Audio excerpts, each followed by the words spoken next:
Эрбол Султанбаев Кыргызстандагы сөз эркиндигинин абалы тууралуу комментарий берди. Ал өлкөдө сөз эркиндиги боюнча эч кандай тыюу жок экенин билдирди. Ким каалаганын сүйлөп жатпайбы? Митинг өтө турган жер Горький сквери бар. Ким кайсы убакта кааласа ошол жерге митинг уюштурат.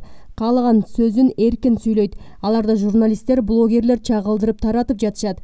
Социалдык тармактардан түз эфир кылып, ар ким каалаганын сүйлөп жатат. Сөз эркиндигине эч кандай кысым жок бизде. Акыйкатчыга эле ошондой сезилип атса керек, себеби акыйкатчы өлкөнү дестабилизация кылабыз деп камалгандарды эле коргоп, арапайым элди коргогонун байкаган деле жокпуз. Өлкөгө бүлүк салам дегендер же адамды ак жеринен каралагандар жооп бериш керек да. Бирөөнү жөнү жок эле каралап коюп, анан ал сотко берсе же үстүнөн арыз жазса эле мага кысым болуп жатат деген туура эмес да. Биринчи бирөөнү каралаардан мурда так маалыматтарды чогултуп алышың керек. Сотко берсе да сенин колуңда айныгыс далилдер турушу керек. Сенин айткандарың далилдүү болуп турса, сени жоопко тартып жатса, анда сөз эркиндигин кысымга алып атат деп айтсаң болот.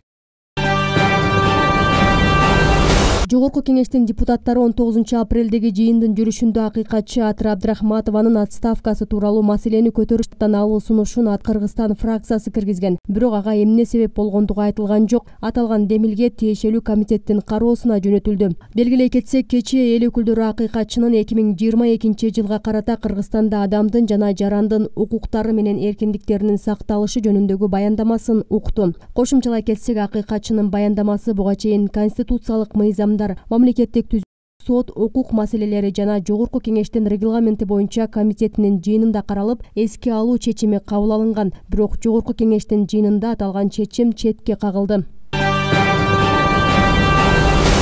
Бишкекте бүгүн 20-апрелде эртең менен 9 мектептин окуучулары эвакуацияланды. Бул тууралуу шаардык милициянын басма сөз кызматы билдирди. Маалыматка караганда, саат 7:29 чамасында Бишкек шаардык милициясынын 102 кызматына номер 33 мектеп гимназиясынын электрондук дарегине бомба коюлганы тууралуу билдирүү келип түшкөн.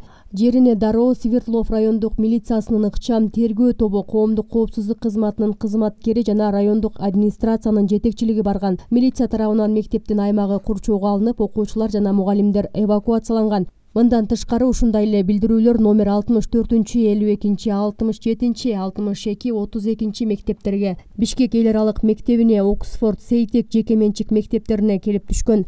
Тиешелүү кызматтар жеринде иш алып барууда. Алдыда кошумча маалымат берилет.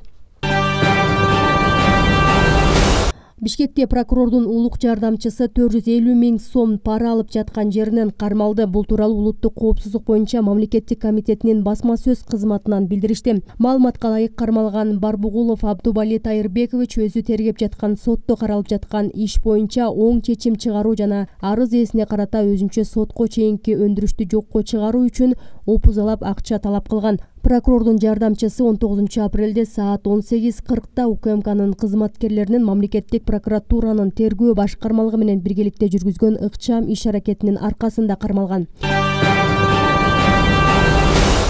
УКМКнын төрагасы Камчыбек Ташиев жана уулу Таймураз Ташиев менен тааныштыгым бар деп, бир жаранды кызматка орноштуруу үчүн акча алам деген адам кармалды. Бул тууралуу УКМКдан кабарлашты. Маалыматка ылайык, УКМКнын Ош шаары жана Ош облусу боюнча башкы башкармалыгы тарабынан Кудайберди уулу кармалды. Ал УКМКнын төрагасы жана анын уулу менен жакын тааныштыгы бар экенин айтып, жабырланган жарандын ишенимине кирип, аны Ош облусунун Кара Суу районундагы Кызыл Кыштак айыл өкмөтүнүн башчысынын орун басары кызматына орноштурамын деп 1500 АКШ долларын алган. Жүргүзүлгөн профилактикалык иш-чаралардын натыйжасында Кудайберди уулу өз аракетинин кылмыштуулугун түшүнүп, мындан ары мындай аракеттерге барбоого милдеттенди. Материалдар юридикалык баа берүү үчүн Ош облусунун ички иштер башкармалыгына берилет. Лейлек райондук ички иштер бөлүмүнүн Кулунду айылдык милиция бөлүмчөсүнүн начальниги коомдо жаш балдар арасында орун алып жаткан терс окуялардын алдын алуу максатында демилге көтөрүп, Бешкент айылындагы Келечек орто мектебинде ата-энелер жыйналышын өткөрдү.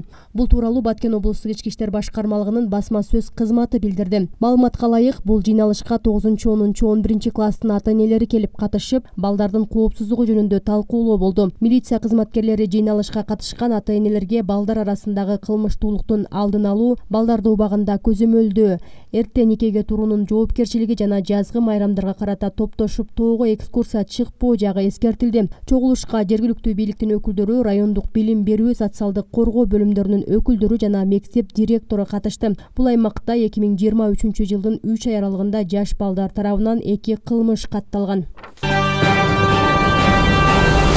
Кыргызстандын Улуттук банкы залкар жазуучу Чыңгыз Айтматовдун чыгармаларына арналып чыгарылган коллекциялык монеталарды эске салды. Улуттук банктан кабарлашкандай, Чыңгыз Айтматов, Жамила биринчи мугалим, Саманчынын жолу, Гүлсарат жана Ак кеме коллекциондук монеталар кыргыз элинин чыгаан уулу, дүйнө эли жан дилден сүйүп окуган калемгердин бири, дүйнөгө кеңири таанымал улуу жазуучу Чыңгыз Айтматовдун чыгармаларына арналып жасалган. Анын чыгармалары дүйнө элдеринин 170тен ашуун тилдерине которулуп, 60 миллиондон көп нускада 100дөн ашык өлкөдө басылып чыгарылган. Жазуучунун чыгармалары коомдо билим жана тарбия берүү процессинин ажырагыс бөлүгү болуп калуу менен көпчүлүк өлкөлөрдүн мектептеринде жана университеттеринде окуу программаларына киргизилген. Монеталар 2009 жылдын 4-майынан тартып жүгүртүүдө. Кыргыз Республикасынын аймагында расмий төлөө каражаты статусуна ээ. Монеталар өзүнчө кутужада жана 6 монетадан турган топтомдо сатылат. Ар бир монетага сертификаты жана монетанын кыскача сүрөттөлүшү менен буклет салынып коюлган.